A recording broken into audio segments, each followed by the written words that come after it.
Welcome to the Heather Pitty Podcast. This podcast is about going after the life that you're made for, not just surviving life, but actually thriving.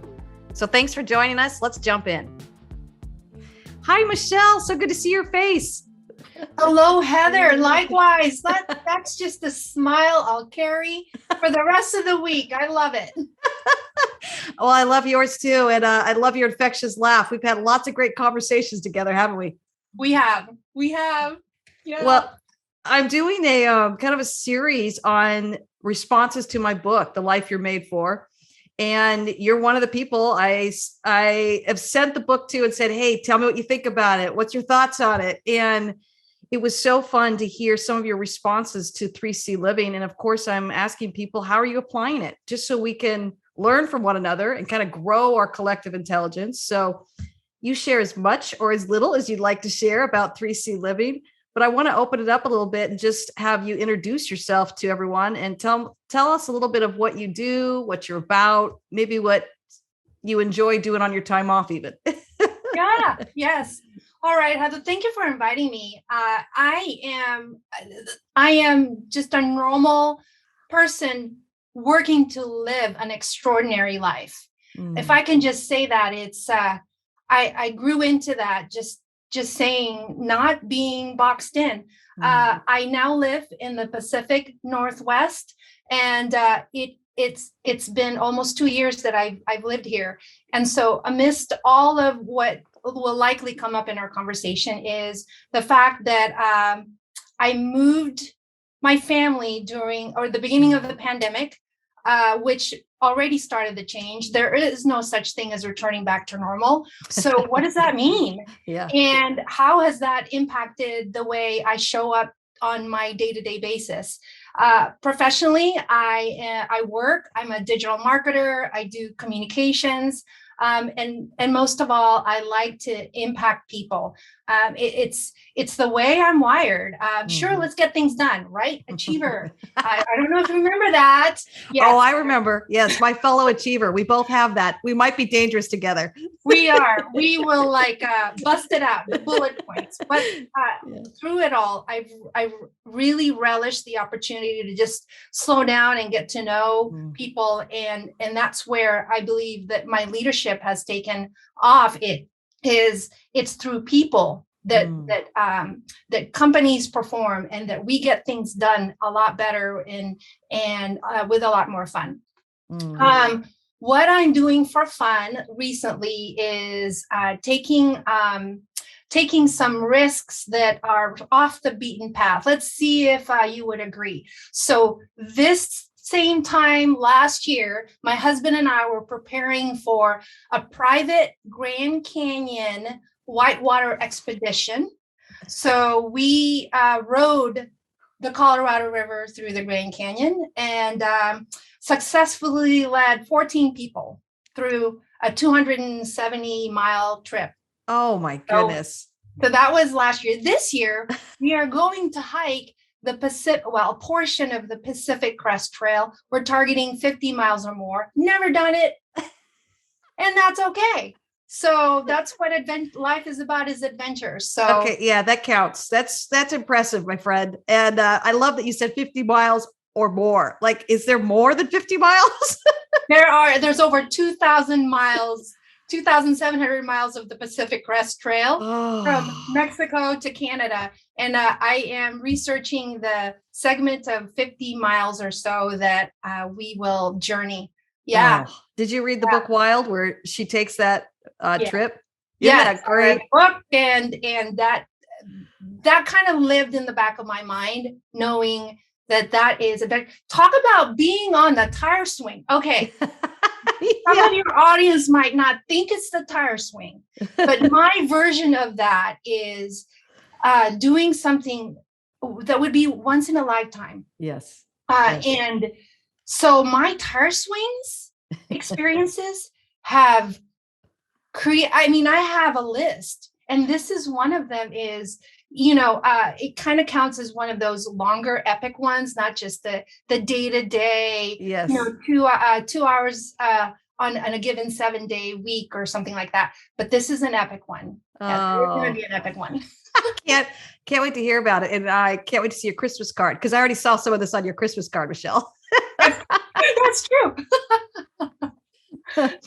Well, when you mentioned the tire swing, and I'll just clue our audience in, for those of you who don't know, my book has an allegory in it. And it's about this little girl who moves into womanhood and how she steps into a life with a ton of bracelets on that prevent her from really finding her fulfillment and her joy and moving on to the tire swing. So what she used to love as a kid, jumping on that tire swing, she wasn't able to do anymore. And it was due to the constant bracelets that she was having to wear. And the bracelets represent the responsibilities that increase when you grow up. And so part of 3C living is really getting clarity and confidence and courage around what are the bracelets you're balancing, and how much are you getting on that tire swing and spending time under the stars, and which bracelets do you probably need to take off, maybe for a season or maybe for good. Right. This is the whole essence of 3C living. And this is a simple allegory that I use that people really resonate with. And you're not the first one to jump on the line with me that goes, okay, Heath, I got to find my tire swing today. Or Heath, I've got too many bracelets on. I'm like, okay, I'm catching up. I know exactly where you're at. It's almost a shortcut to get us to the conversation that we need to have, isn't it? Yeah, it's true. And now I'm not waiting until I'm exhausted. It is excited anticipation to build in. And my husband and I work together. So he has his tire swing and, under the stars moment. And I do. Sometimes it's together, sometimes it's apart. Yeah. And it had some stops and starts, but now it is truly something that is glorious, that's elevating our marriage to another level. And talk about the bracelets. The bracelets I choose to wear are examined continuously. And I realized, going back to the story in your book, is the bracelets come with the relationships that gifted them. And so there's been just an honoring of those bracelets where the giver continues to be in my life. And when it's no longer serving me, actually it's a process. It gets to be okay when that is, being separated by virtue of the fact that I no longer live in California.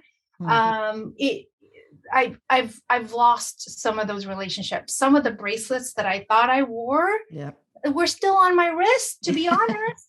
And it took the gazing at the stars moment and being able to deliberately say, oh, wait, there's an emotion.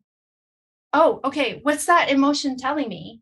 And is that a clue into something else? And that's something you had taught me, Heather, is an emotion is not just this compartment of who I am. It is who I am. It surges through me. It is a part of me. And if I just recognize it and not get too attached or start to judge another meism, like it just like, no, let's just take a look at what that emotion is all about, and then increase the emotions that cultivate, just the vibrant life, peace, love, and fun, and laughter. Fulfillment. All levels of fulfillment. Right. Yeah. Well, I want to break it down. And while I'm breaking it down, I'm going to ask you to think of some examples, or an example of how you're applying 3C living. But it's reminding me of a conversation that I had today. I'm coaching all day, every day, and I'm loving it. But I'm giving people a quick shortcut with 3C living. And so I want to share it right here, just because the language around it is going to empower every listener to stop and do a mental check to basically say, am I going in the right direction? Do I even want this bracelet anymore? Or do I just need to take it off for a season? Or when was the last time I went my tire swing? So, and to your point, emotions are a huge part of helping us identify that. So I want to start with clarity. Clarity is always about what we know. What is true in front of you? What do you know? I'm exhausted. I realize I haven't been on my tire swing. I haven't pulled back from work and doing everything that I do. I've been doing a lot of productivity. That starts with clarity. What do I know? Confidence starts with, what am I believing? Well, I can't stop work. The world will stop spinning. A lot of my tired moms, working moms, are doing this. They're trying to balance the kids, the home, the work, and they literally feel like, I can't. There's no time to stop. As long as we believe that, our confidence will not increase. It will only wane. So it's this awareness of realizing you get to go back and find your tire swing. So the true belief with that, with our confidence, is really about what we're believing and saying, yeah, I get to have a tire swing. I get to balance my bracelets. And then the courage piece is all about taking action and moving forward. So as we think about this idea of clarity, what do we know? Confidence, what are we believing? And courage, how are we moving forward? What's an example that's coming to mind for you, Michelle? Yeah, the example that's coming to mind is, with my career. I have, we just mentioned a few moments ago that there's a part of me that just resonates when I am achieving and helping create results. And around the end of every year, I sit down and focus on what the new year would look like. And when I sat down and walked through the clarity piece and then revisited, what are my intentions? What do I get to keep in my life? And where's the mind going? So that was another thing was, oh, here I am journaling. Oh yeah, that sounds good. So career-wise would be stepping into different leadership, skills that I get to perform, and the contribution I get to make in my company. Great. And then there's this, like, I don't know what you call it, just this little puppet or something. And I'm like moving my hands right now. It looks like a puppet. Is, oh, you can't really. Michelle, are you sure, Michelle? Yeah. And the reasons why this is not possible. And I went through a couple of rounds of that until I arrested that mind chatter and I started asking better questions. You read my book, like, Michelle. Right. Yeah. But it was, so what's my question? What's my question? How do I get to? Yep. How do I get to? Now, the question I was asking is, I should be already at this level. I should be. But the better question that I came up with, how do I get to? And what if it was possible? And only when I allowed that, I actually felt like a relief in my heart to just say, oh, yeah, okay, let's dream. What is it that's possible? And I committed and I wrote a contract that Michelle will get to. And there's a list of things that I love, and professionally, it's around the types of projects and contribution I get to participate in, and the people that I will help along the way, because it's not just about me stepping into leadership; it's about others stepping into their own leadership potential. And I wrote a contract. Oh, I love that. And then the last part of it is, the compensation and all the benefits. And by the way, that was very interesting, because the mind chatter again was like, oh, Michelle, that's asking for something that's beyond that's for the other people. And then again, it's like, what if it was possible? And then the intention followed through. So when I got that cleared and I tucked it away in my journal, and I committed it into my heart, I created a true belief. I love it. And what's your true belief? And the true belief is that I am uniquely qualified to be, the world depends on me for my unique qualifications. And what that really emboldens me is, there's nobody else that could do what I could do, because every one of us is unique. And then that arrests the competition monster is what I call it, is like, oh, somebody else is going to come back that's better. Only one person could be a gold medalist. By the way, I don't believe that. Everybody can be gold medalists if they want.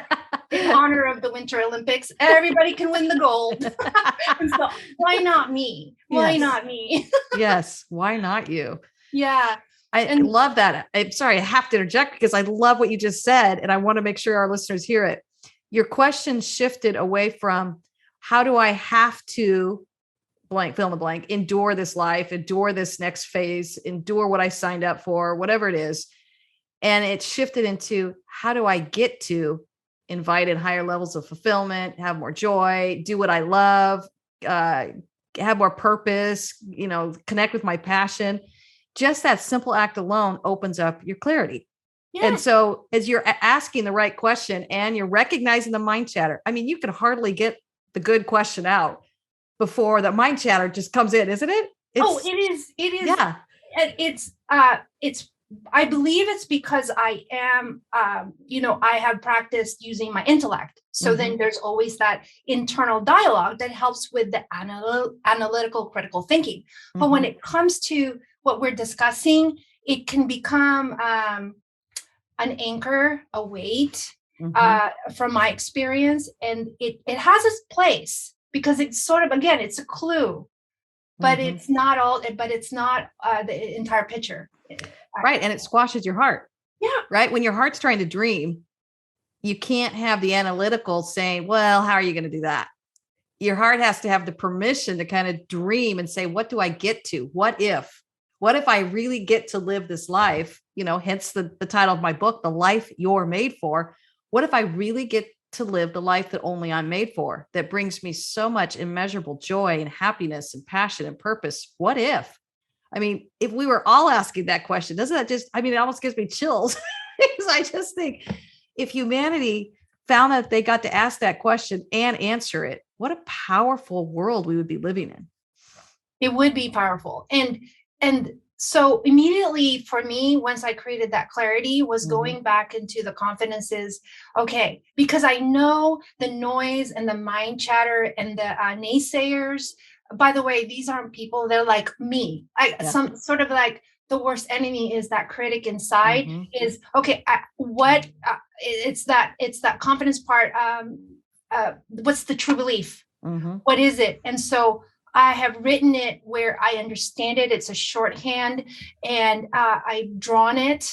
So I use art, which is also something you suggest. Yes. Right side of the brain, folks. Right. Yes. And so I've gone to Hobby Lobby and I've got felt and I've got scissors. It's out there and I'm creating something to for this year to make sure that belief has a presence in my life in different parts of the room and so forth. And then as far as bucking up and taking action, that courage, it's surrounding myself with back to it's interesting because clarity, you restorative rest is clarity, but I think for me, to have courage means I am so rested I can I can move into action. Yes. It's so intertwined for me to say, how can I live in that tension? Yep. And then move despite the fear. Yes. And so to wrap back up on my story is that intention was so clear that in a matter of less than 25 days, I was able to move forward in my career that I honestly can't believe. I have been elevated in my position in my company. Congratulations. And I have the backing of the CEO founder, as well as the board and investors, and we are aligned in our purpose of moving the company forward. Had I not created that personal vision and clarity, I may have stepped into a conversation unprepared, that I wasn't qualified. Yes. Oh, that just hurts to say that I wasn't the right person. Yeah. And I just rebuke that. I just rebuke all of that to say I was there in the right moment and I spoke the right words, and I'm present and fully committed. So yeah. So How that's exciting. I know. I am. I mean, and it's only February, and so the rest of the year, I can't wait. Truly, the commitment is following through, and there's peace. And that's another thing I know when I'm doing 3C's living, Heather. there is like Nothing that will trip me up. Nothing. Yep. Because why? I have been fueled up. Yep. I have inside out, outside in. No matter what's being thrown, whether it's windy outside, my hair might get tousled, but inside there is a true solid, just self-love that I have been, I am living it. And that's what life is about. There'll always be opportunities to be tousled. Yeah, so well said. I love that you said that. You said something earlier about courage, and I wanted to follow up on it because you told me in our pre-conversation when we got to connect just a couple minutes. Sometimes taking action is simply carrying around your true beliefs. Can you speak to that a little bit? Because we don't want to tell our listeners that you got to go do something dramatic and jump off a cliff, because that's courage. Sometimes courage is just saying, one of the hardest and most courageous, bravest things I can do right now is dare to believe what if. Tell us a little bit of how you grounded yourself in that. You held up a piece of paper before we started. Tell us a little bit about your system of how that worked. Yeah. So for your listeners, I encourage you to take your time and fill in the blanks where Heather has the fill in the blanks, because I've had the opportunity to do that. And so what Heather's talking about is a font size 10, both sides filled in, of all my true beliefs listed. And it's kind of tearing at the crease. But what happens is I look at these and I commit them to my heart. So there's a differentiate. I don't commit them to memory. I don't have to have them memorized, but I commit them to my heart so that my heart can sing them. So when I got to have that conversation with my my current manager, the CEO and founder of the company, I buckled up. I was like, I get to speak from truth, my truth, and my boldness and power, and it is legitimate. And so when I finally said, okay, you're going to open your mouth, Michelle, and what comes out is going to come from your entire truth. So I did. And what I noticed, Heather, is that invited my the other person into be with me, to be an active listener, because I demonstrated being an active listener. And I was first actively listening to myself and what was going on inside me. So carrying my true belief is as easy as remembering something that is affirming and what I call spirit building. And then I say, well, I get to enjoy this journey. It's not about perfection. That's something else you taught me. It's about progress. Yes. And so the next time I can speak, even I could correct myself. Because that's another learning is I don't have to be perfect every conversation, every meeting, every moment, but I get to be present and authentic. And I have to pause there because I've got a lot of high achievers listening. Did you hear that false belief? The false belief is I have to be perfect. These are for a lot of the people that I work with because they are running the world. They're doing great things. And it has to shift into this true belief that says, I don't have to be perfect. In fact, not when I fail, but when I fail, I get to course correct and I get to learn from it and I get to love myself through it. I mean, it gets to be a heart and head process of I'll learn from it. I'll do better next time. And I get to love myself through it, not shame myself through it.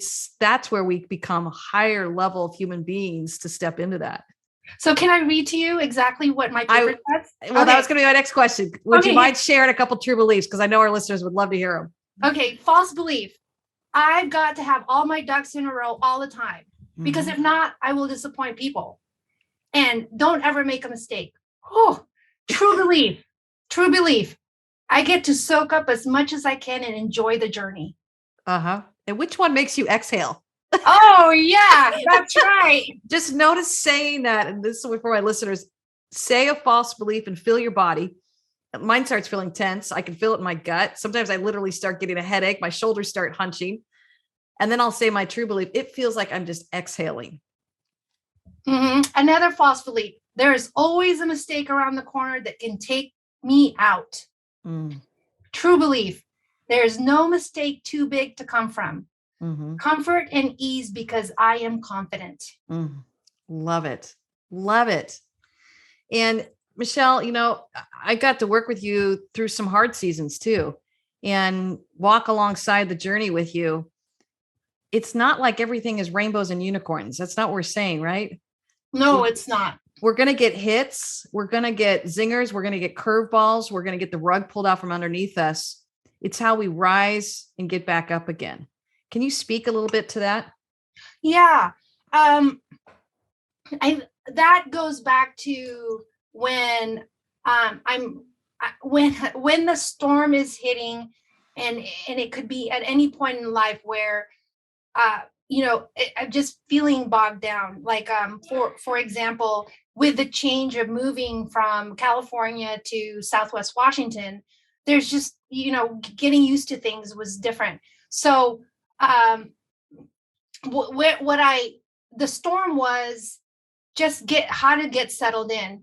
And I go back to who are those that are giving, that are there to support me. And I got to ask for help. Hard thing to do for an achiever. Well, I'm covering my eyes, Heather. Yeah, I got to ask for help. I got to be vulnerable. So what I started imagining was Michelle going through the store and like, oh, there's a problem. I'm hitting the problem. And there's another problem. Like, so my hands are flying around like a boxer because there's just so many problems. And then I realized that as I was moving forward, I was missing the support system. So then I imagined whoever I would call, whether it's a girlfriend, and sometimes it's a text message, is my girlfriend has her hands on my shoulder as I'm walking through the day's challenges. And that in my imagination, she's rooting for me as I make it through my schedule, which of course blows up to pieces. But that's the point, is the time passed by. I didn't collapse, or maybe it wasn't as bad as I imagined. And then I got to text back my friend is, thank you for sending that message because it helped me. And so when things are rocky, I learned through the 3 C's living, it's a community that gets to support me. Being a lone ranger is a false belief in of itself. So true. So true.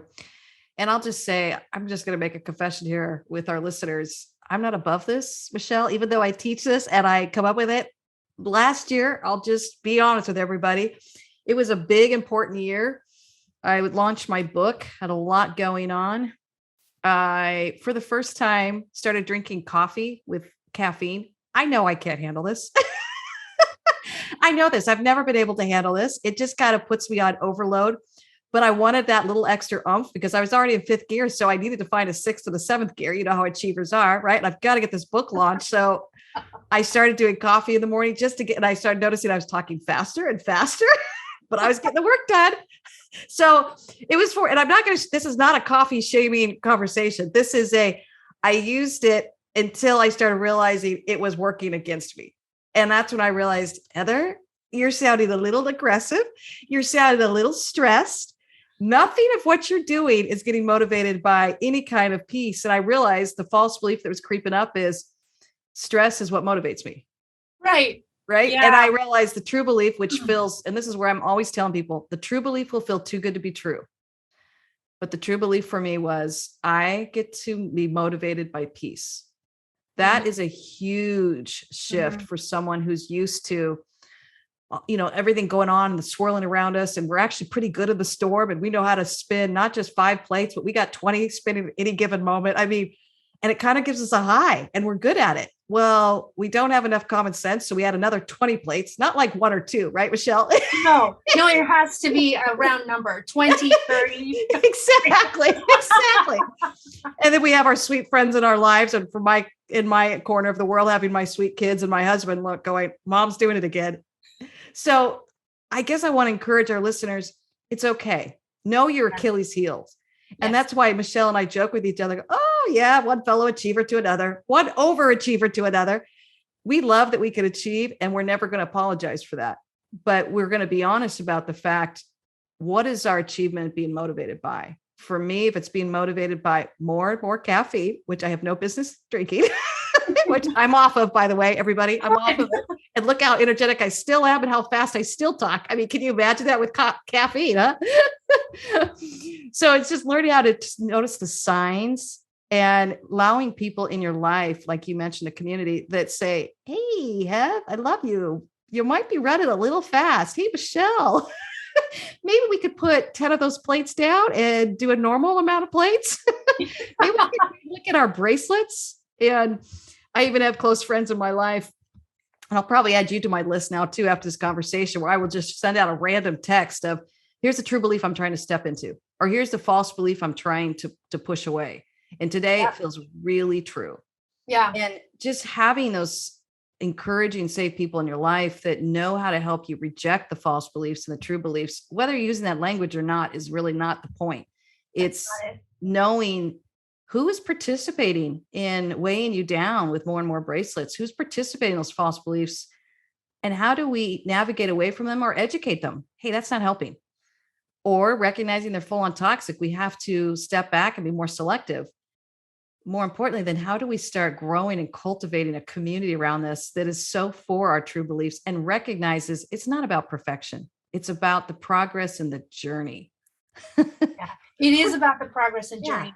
And what I love is that you're right. It does. They don't, it's the terms and the language I use with them is, secondary to the intent that I wanted to be reciprocal. So I also want to impart that it's not a take. It's a give and take, much like my marriage and with our kids and things like that. It's a give and take. So with those that are part of my support network, it's how do I give back as well? And that's another part of 3C's living that is a multiplier effect of the goodness that I cultivate is spilling over to others, and it's not necessarily, say, material, tangible. It's a lot of encouragement and emotions and really sort of the soul level. Granted, I have to admit, a lot of my friends don't live in Southwest Washington. They're all over the world. And that's where I've also learned where my community doesn't not need to physically be here. Ideally, it would be, they could be anywhere as long as if there was an alignment in the relationship. And again, it's mutual. So, yeah. Yeah, I think I saw a question from you about that come through. My podcast producer, do you want to tackle that right now? I think I have in front of me. Stepping into deeper friendships, even through isolation and distancing. Yes. Let's go there. Let's talk about that, because that is one of my highest listened podcasts is painful friendships. Yeah. So, my question, Heather, is that I realize that a lot of my friends are either back in California or elsewhere in the world. And one of my intentions this year is to cultivate more local friends. And perhaps we can talk through there's something that seems to be like how is it possible? I'm feeling stuck. Can I just say that? I'm feeling stuck about how to go about it. And in a way, admittedly, I feel shy. Listen, here in the West Coast, and I don't know how it is in the other parts of the country, we still have to wear masks everywhere. So I don't feel genuine with my face covered, and there's still not as many opportunities to go out and meet people. So that's my question is, what would your advice be, and how do I go and take a look at this as an intention and incorporate it in my life? Okay. Yeah. I'm going to walk you right through it. Let's do coaching right now, Michelle. So I'm always checking for your clarity. So the clarity is I'm a little lonely. I'm feeling a little isolated, particularly after the move. And we have some barriers between us, like pandemic, masks, all this stuff that's not making it easy to connect in natural ways like before. So that's kind of your clarity. The confidence, I would say, this is going straight to your mindset and belief. This is what you want really to get straight. What are you believing about friendships? Mm, mm, yeah. Yeah. So I'm taking a pause because the first thought, best thought, as you have always told me, and that is what came up is friendship takes a long time. Mm-hmm. And and um you know, who am I? Who am I that somebody would want to be friends with? Mm-hmm. Oh, that's interesting, Heather. That is Yeah. interesting. Yeah. Thank you for your honesty and your transparency, because Hmm. you're not alone in this. And of course, then I'll say, okay, we want to grapple with that belief, and we want to understand why that false belief is haunting you. Yeah. I don't feel worthy of it. I don't feel loved. And sometimes, of course, it goes back into our childhood or other circumstances where we felt the rejection, which all of us have felt the pain of rejection. But you want to really grapple with that at the heart level, kind of the mindset level. So it all starts from within. Right. And I think then the true belief is something like, I get to enjoy attracting new friends. I'm worthy of it. Mm. Mm-hmm. Mm-hmm. And even then and I've this has happened to me. I've moved many times in life, and I've tried to create new friends, and some of them treat me like I look weird and needy, and I have felt that rejection like everybody. But I think when I'm grounded in a true belief, it allows me to kind of just laugh it off and go, well, that was awkward. Versus, oh my gosh, I feel so shame. I knew I wasn't worthy. I knew I wasn't lovable. I knew nobody would want to be my friend. Mm-hmm. Mm-hmm. And I think as we move into that mindset of just that, I get to be loved, I get to enjoy friendships, I get to cultivate it. It allows us to step into those true beliefs so that we can start attracting those opportunities and also navigate some of the awkward ones without it taking us out, where then we over isolate, right? Because we're like just so hurt with the direct rejection. Yeah. Yeah. I hear you. And, to sit down and reflect on why that initial answer to your question of what's coming up is something I could sort through. And you're right about childhood, and maybe some other experiences that somehow is continuing to be the anchor of that false belief. When you said enjoy, my reaction was really enjoy, and then back to our earlier conversation. What if I get to enjoy? Yes. So I went back to the question of yes. I actually sensed it. I felt it as I get to enjoy meeting new people and reaching out, and it doesn't have to hurt.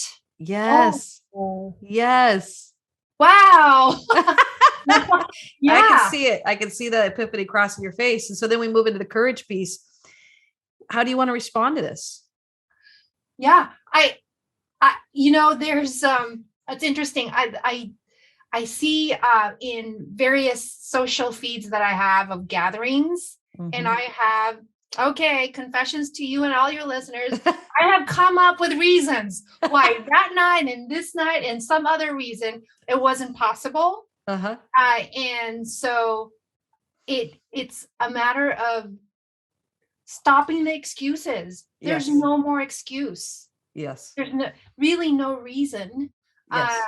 Now that I'm talking about it and it feels safe to talk about it with you, is why not me? Yes. Well, yeah. And it's just one, right, Heather? Just one. We don't need a lot. And I think then you want to get, and I'm a 51-year-old middle-aged woman. So who I wanted in friendship at 51 is very different who I wanted at 21 or 31. And I'm fastly approaching empty nest and I'm working with a very thriving, successful company. What I'm looking for in friendship, I had to learn to really own. So, I had to start really, and I'm still doing it, Michelle. I'm kind of in where you're at because I don't have time to cultivate those deep heart friendships. So I started realizing I get to have very low maintenance friends where I may pick up the phone and call them in a year and we pick up where we left off. I literally had a false belief that I wasn't allowed to have that. If I'm not talking to them every day, I don't deserve to have them as a friend. And then I realized, what am I doing? That's not even what I like. I was just trying to please what I was told that I'm supposed to be as a friend. You know what I mean? And so then I kept those friends in my life. Not that they were bad people, but they weren't really working for my style of what I needed from friends. I needed to start accepting myself that I do love doing a lot. I do have 20 plates spinning. I love an active full life. I want friends who aren't resenting me for that, that are loving me from it. And then like, oh, that's head. We'll hear from her in about a month. Or, she's off and running, but we're cheering her on. We'll know she'll circle around. When I began to believe that I got to have that, I started really cultivating that. And I honestly started leading more with that. And I'm still working at it, I'll be honest. When I start feeling that pressure that I have to respond a certain way that I'm not, I'll just say, hey, you know what? I'm the type of friend that you may go off and do things for like a year or two, and you may not ever hear from me, but just know my door is always open.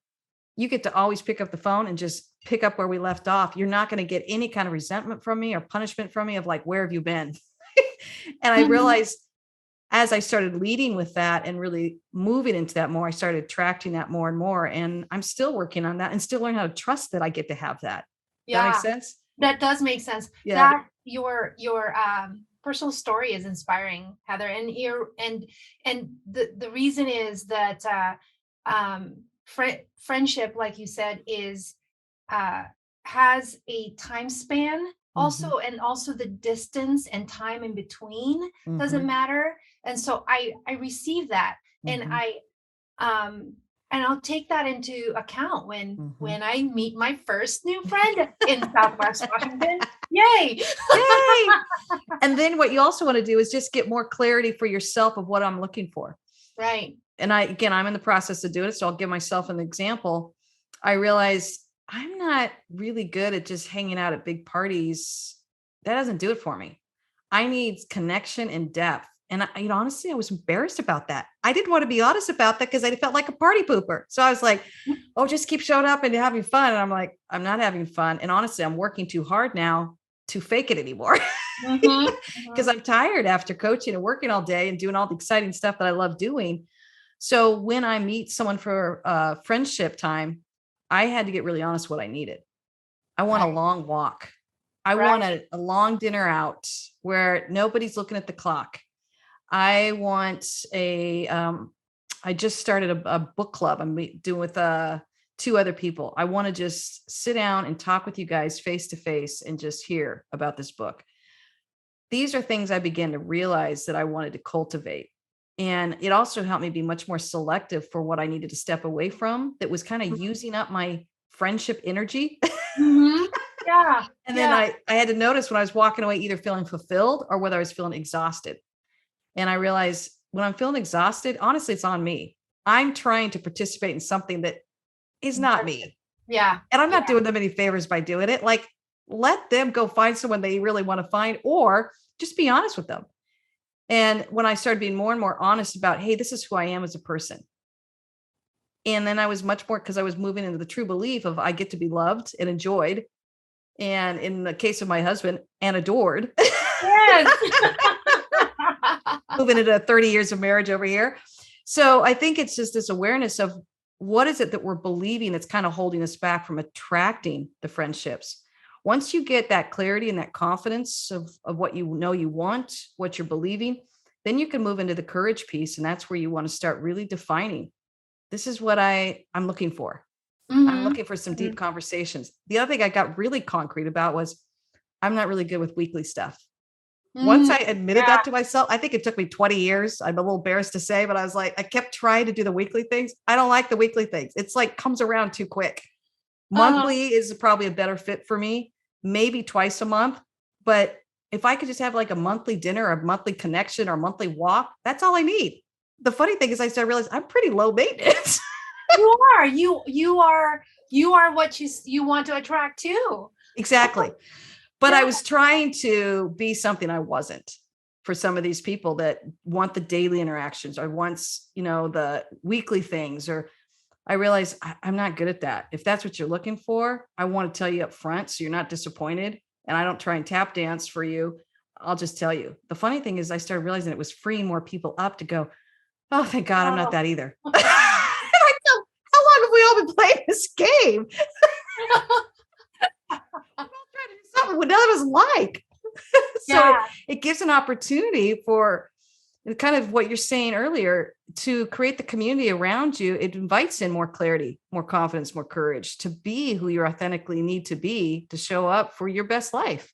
Right. And something too that is that's appeared to be important in this season of my life is I'm talking about friends that will be willing to be away from devices and actually have a connection. I'm not knocking social media. It's a season in my life where I'm really looking for across the table. Let's go have coffee. Yeah. Or well, except Heather, if you're here in Southwest, I'll let you have tea. Okay. I'll have decaf. I'm still drinking decaf. Yeah. Well, it's sitting across the table and having the presence. It's become important, and it's no longer possible for me to ignore, because I've already gone down that route of what the alternatives are. So it's the physical friendship, where to the point where what the friendship I'm looking for is where if I needed to go help, I will be there, that kind of friend. Yes. And vice versa. If something was going happening in their lives, they can count on me because I am trustworthy. That's the heartfelt excitement that I now have. And after having this conversation with you, is that's the deeper extension, is truly a friend. Yes. Yes, truly a friend. Well, and you hear me talk about this a little bit in my book. I open up with my faith is important to me. I don't talk about it much throughout the book because I really try and respect where everybody's at and where they're coming from. But I also feel like I want to be so upfront and honest of this is what helps me. And I know your faith is important to you as well. And I want to just ask the question, how has your faith supported 3C living? Always, all the time. Yes, ma'am. Amen. How is it supporting? One of the things that I now practice, and it was stop and start from the moment I met you and you coached me to now, is grounding my identity in my Lord and Savior, Jesus Christ. And so I excitedly get up when my alarm rings and I spend time with the Lord. And it is the most precious moment in my life. Talk about restorative rest. I just woke up from sleep. And then before I get going, I spend time with him. And this is what it looks like. It is worship music in my ears. I am stretching and I am simply just reminding myself of how I am loved and I am a lover. That's that dropped in my lap probably 7 months ago. I am loved and I am a lover. And this love cannot be replaced. It is an eternal love. And it makes my soul dance and sing. And the words flow. Unfailing kindness, singing for joy. And I just feel like if I can encourage people that would be listening to this, is believe in something larger than you, that then you could just say for Heather, you and I, it's God. Yes. It's Christ. So it's true. It's like sipping the living water for me every morning. And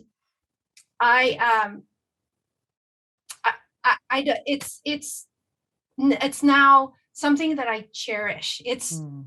I don't know. It's hard to describe, but perhaps if a podcast can show a smile, I am truly smiling inside out. That's all I can say. Is there's so much peace that comes when I am in my element, my secret room with Jesus. That's beautiful. I love that. And I love what you said of just knowing that you have something beyond yourself that loves you and is so for you. And for me, it really grounds me in my true beliefs, because the true beliefs don't always feel true, do they, Michelle? No. And to tell myself that this is true isn't enough. But when I know the creator of the universe is supporting those true beliefs, I don't know, it gives me a little bit more oomph, gives me a little bit more gas in my tank, and it grounds me and it roots me, and it says, I'm going to dare to believe it. That's the most courageous thing I can do. I'm going to dare to believe it. I'm going to believe that I'm being led and I'm being guided. And one of my favorite true beliefs is I'm being led and being guided. And on those days when I don't feel led and guided, you go back to that true belief. You got it. You go back to that true belief and keep it in front of you. Well, I'm going to wrap us up here. So I guess what I want to do, and I always wrap up with this question. Okay. What encouragement do you want to leave with our listeners? My encouragement to your listeners is to dare to be you. Back to what I said earlier, is there's only one you. You're so unique, just like I'm unique. And it's there's no room for comparison in this life. To live, what's the book say? To live the life you're made for. Because Yes. only you could do that. And because there's only one you and you're unique, then go ahead and create and design your life. So 3 C's living is about designing my life. It is not about, living my life, or it's not prescriptive. It is so creative, Heather. And so I encourage the creativity in people, and to really read the book from that perspective of how am I designing my life, and what is that life, and anticipate it. So it's a brand new day tomorrow. So love it, man. I'm inspired. Thank you, my friend. Your joy is contagious. I've always loved that about you. Yes. Thank you, Heather, for having me. You're welcome. I'll see you soon. Yes. See you soon.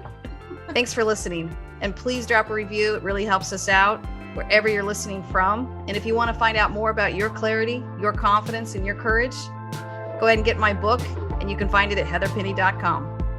Cheering you all on.